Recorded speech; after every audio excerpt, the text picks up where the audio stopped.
Hello and welcome.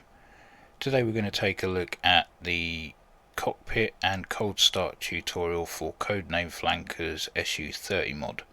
As you can see, I'm in the Russian Navy guys here, and also at the base of Novorossiysk, and well, let's just jump into the jet and have a look around. Okay, so we're in the front cockpit. We'll start off on the left hand side and work our way around to the right. So we have a vent lever here that's not clickable, anti-G system control which is not clickable. These are your circuit breakers. Obviously you'll need to switch all of these on before starting. You've got your climate control which is not clickable. This one, I'll be honest, no idea. Obviously cabin depressurization lever there, not clickable. These are your engine backup switches, like as it says, anti-surge system, emergency reheat, auxiliary in-flight start, and your air intake positions, your ramps, things like that, but again none of it's clickable. And here we've got your fire controls for extinguishing. Next we've got autopilot, so your auto, which are all clickable here, escape off, and your lamps for the automatic flying control system, nozzle steering, thrust vectoring control. This is your radio panel. I'm not 100% sure on this one yet. I've not delved too deeply in it because I'm not one for using radios. I really should, so that's one for me to look at. That's all clickable, by the way. This one is to do with your weapons, so like cooling down the seeker heads for your R73s, your power for ACMs, weapons delays, whether air to air or air to ground, things like that, and obviously which weapon you're going to fire, what type of weapon, and emergency launch. Another panel here, I'll have no idea what this is all about. None of it's clickable. Hopefully a further update will come along and bring that to life, and then we'll find out more. This is your deploy brake chute, and to release the brake chute. That's your canopy, open and close. Here is engine mode to combat, not clickable. Your gear lever, obviously clickable. We'll run across the top and work our way down. So we have the master arm on there, as well as our warning lights. A main switch there, no idea what that does. And an emergency gear release which is unclickable, angle of attack gauge, and your G meter. UFC, some of the buttons on this are clickable. You have to, well, I'll show you in the startup. These are your dimmers for both the UFC and HUD. These are clickable. None of the scratch pad here is clickable, but across the top you've got comms 1, comms 2, nav, air to air, air to ground. By the way, I don't speak Russian, I just know what these do. Some more warning lights here. FCS training, I'm wondering if that has something to do with the fact that there is a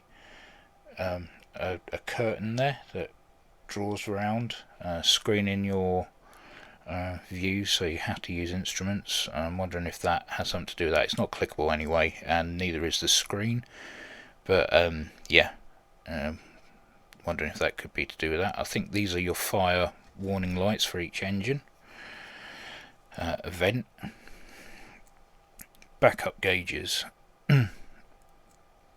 backup altimeter. This is for your air pressure. This is your bearing compass, engine controls. I think, no, that's a clock. Wow, how stupid of me. And I'm guessing that's a vertical velocity indicator. of some kind. Then down here we have pitot switches which aren't clickable, and a reserve pitot which is there. These are your engine RPM gauge needles, all that good stuff. Along here are your power switches for all the systems in the aircraft. Here's your IFF, which is non-clickable. Then down here is your TACAN panel, again not clickable. This is your countermeasures. So when the jet's fired up, you can actually switch it on, put it in standby, semi or auto, and change the program, whether it releases 5 flares, 5 chaff. I think there's 5 programs in there so far, but I've heard that there's going to be more. Next is again, another one that I don't know much about. I think that could have something to do with one of the radar systems. Not 100% sure. This one's your engine, generators, batteries, all that sort of stuff, and external power, all clickable. At least the latest update now lets you shut the engines down. Next panel is lighting, external and internal. 4 switches here, 3 are clickable, of which I don't know what they do. Canopy jettison, not clickable. DC voltage test is clickable in left hand, right hand, and back to the bottom. A toilet switch, so if you mess yourself you can flush the seat. Just joking, that's not clickable. And ejection seat cartridges switches there. And then obviously you've got your 3 MFDs with different functions, so majority of this will be redundant because you'll be watching these screens. And then along the bottom we've got landing lights, taxi, jammer, radar on and off. If you're multi-crewing, I'm guessing this is joint part crew operation. LRF, not clickable. Helmet mounted sight, turn up the brightness on that. Intercom, not clickable, and radio control there. And if we move our control column, we can't move the control column, that's really good. So this is for your refueling probe, that's to extend the probe there. Rudder trim, not clickable. Valves, not clickable. And emergency extend, not clickable. So that'll be your, once it's extended you can refuel and then retract it, and then everything's back to normal. And then obviously that last bit there is your HUD. So let's jump into the back. Okay, and from the back we'll start from the left again and work our way around to the right. So we've got the vent there, on, off, not clickable. None of these are clickable. In fact, I will go as far as to say everything in the back is not clickable. I'll be very surprised if I can find something that is. Fire extinguishers, in-flight engine start, radios.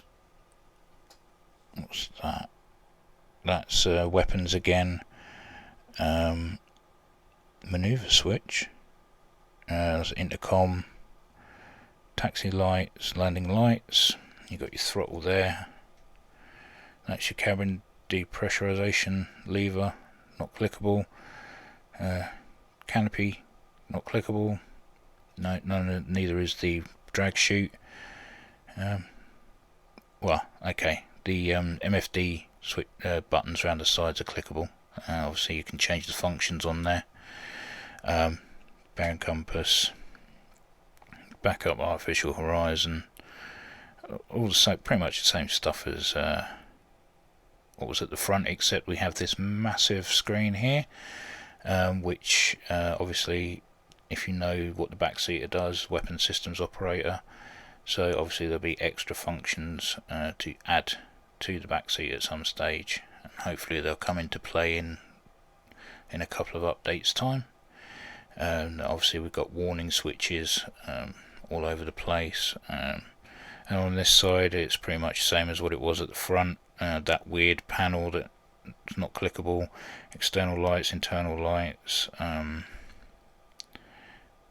cabin pressure, I'm guessing, and other bits and pieces, countermeasures, and your TACAN. Except this TACAN actually looks different. We've actually got a proper radio. Yeah, so that's the back seat. Oh yeah, and the epoxy little screen if the canopy's jettisoned, so that it protects you from the wind. Everyone forgot about around the outside here. So yeah, back seater. Now for the cold start. Right, so let's get this thing started. First thing we need is electricity. So down to the right hand side here, the engine panel, we are going to find battery 1 and battery 2, switch those on.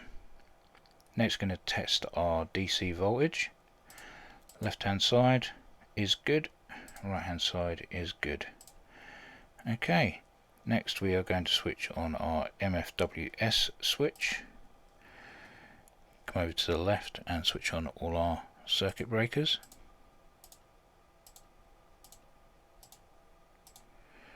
Okay, now we're going to turn all the dimmers up on our MFDs.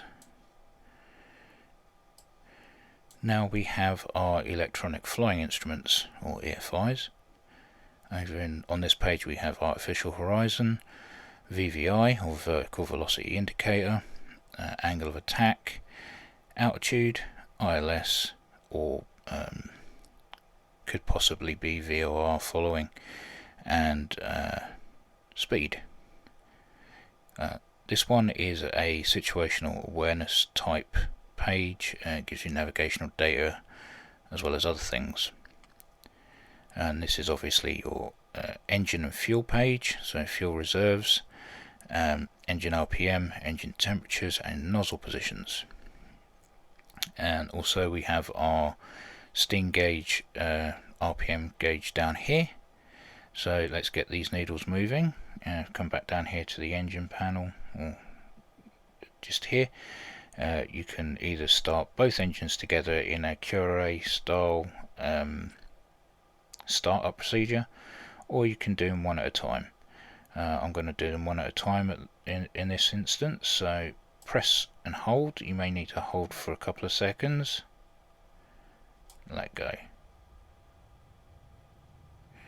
Okay, so the right hand engine is now turning. While that is doing that, we're going to switch on our position lights or nav lights. Now you can either have them set to flash, 10, 30 or 100% steady in brightness. I opt for flash, so just one click. Obviously you want to right click another 3 times to get to 100% brightness.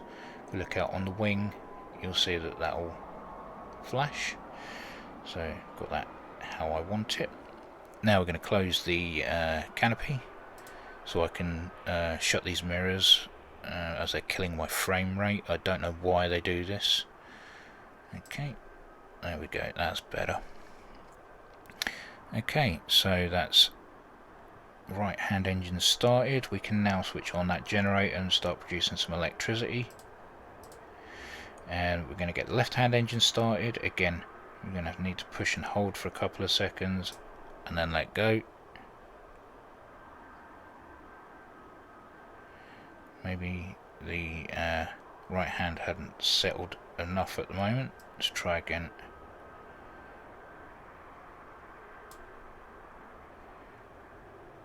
And there we go. Right hand is cranking. While that's doing that, we can get our other switches on. So RWR, our optical system, our radio, RF radio frequencies. I'm not sure what that switch actually does.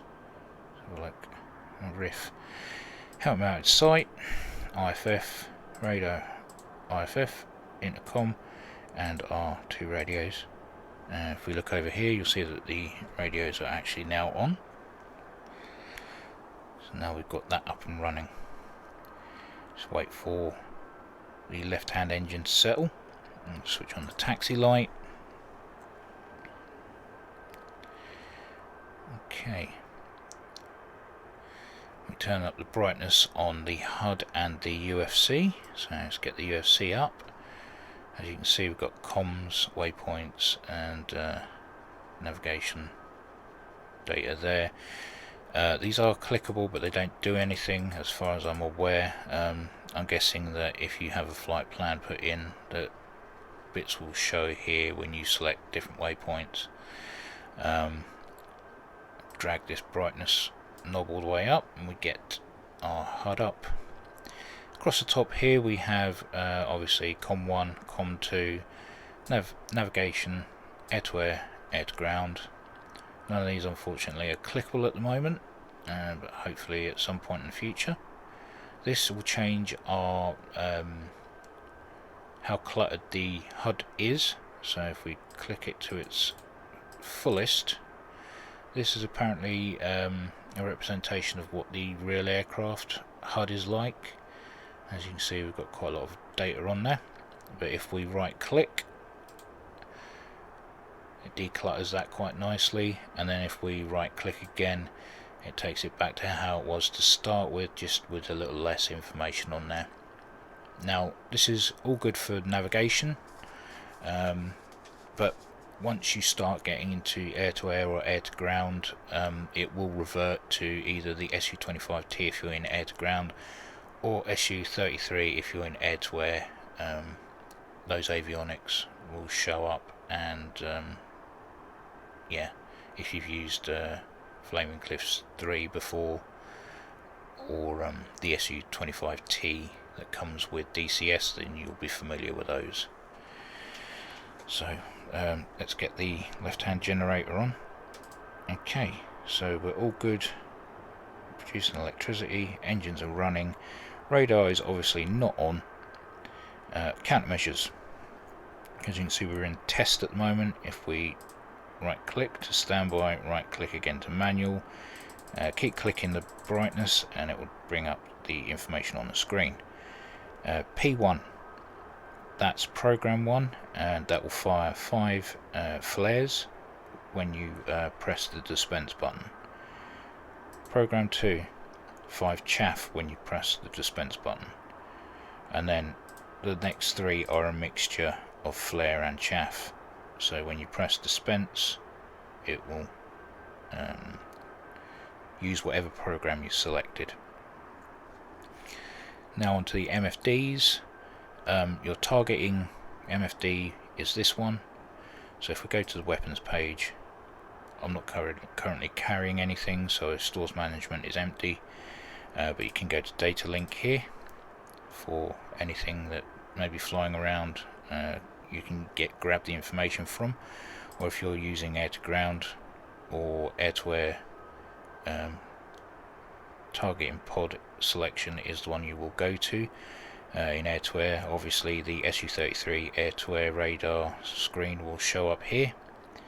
Air to ground, you'll be using Schwal. If you're using TV guided or laser guided weapons, that will be selected there. Obviously if you're using other things such as anti-shipping missiles or seed weapons, you will get other options across the bottom there, and there's your laser button there. Next is our fuel and engine information. You can change, or you will soon be able to change those. You can across the bottom.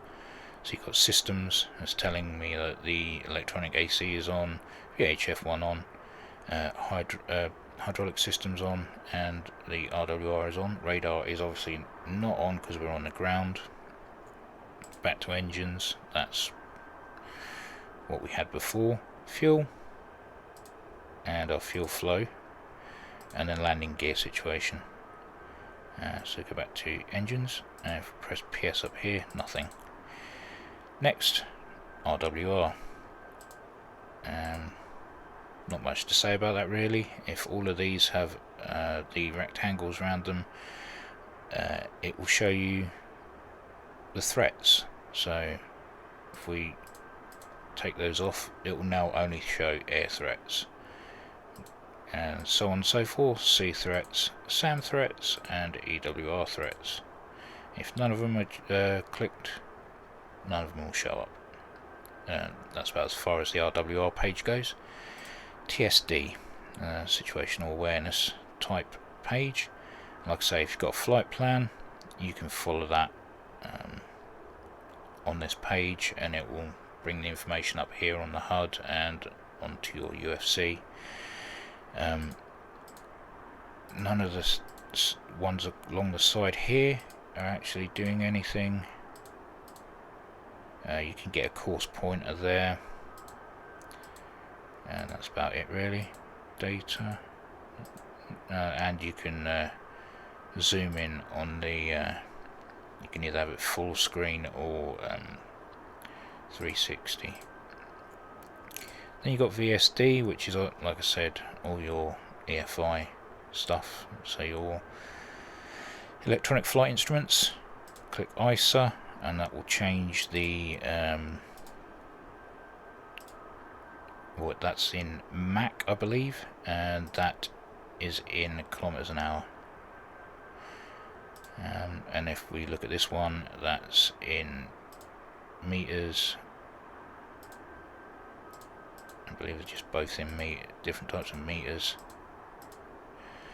Yeah, and then OT does nothing.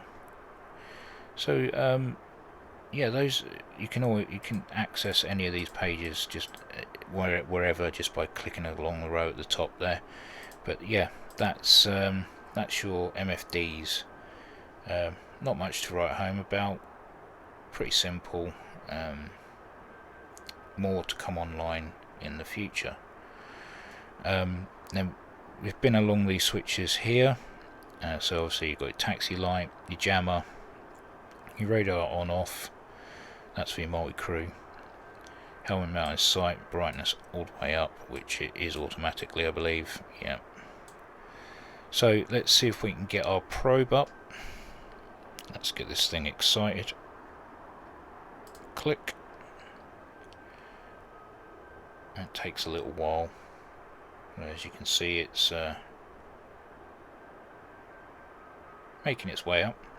Now, if you want to use the so-called thrust vectoring while in flight, you can flick the switch here. Nothing will happen until this switch here is flicked on the control column. Once that has been flicked, the ASC has been the limiter basically has been taken off, so you can do your Cobra maneuvers, you can knock yourself out in a tight roll, or kill yourself when you lose control and stall the aircraft. You know, it's a really dodgy bit of the system to use if you don't know what you're doing. But I have this button assigned to a button on my control column, so that I can just on start up turn on the thrust vectoring control, and then if needed at any point, I can just quickly flick the button on my control column, and I've got it there as and when needed. Nose wheel steering, supposed to switch on the nose wheel steering, but nose wheel steering is activated no matter what. So unless that's changed in this latest update. As you can see, our refueling probe is out, ready to take on fuel. And to get rid of it, you just right click, and it'll make it slow progress back. Master arm is over there, don't forget. So if you do actually use weapons, don't forget to use master arm. I've done that enough times. In this, ended up getting quite close to another aircraft in a dogfight, and forgot that the master arm wasn't on and couldn't fire anything. I ended up getting shot down, which was great. So yeah, this is not like the SU-30. Master arm is has to be switched on. Must remember that. So yeah, I mean, as far as cold start goes, that is it. Everything that needs to be switched on is switched on. So yeah, so that was a cockpit tour and cold start for the Codename Flanker SU-30. Any questions, drop me a comment. I'll try and get back to you as quickly as I can, and hopefully I'll have the information that you want. Other than that, if you've got this far, thank you very much, and as always, take care, and I'll see you in the next one.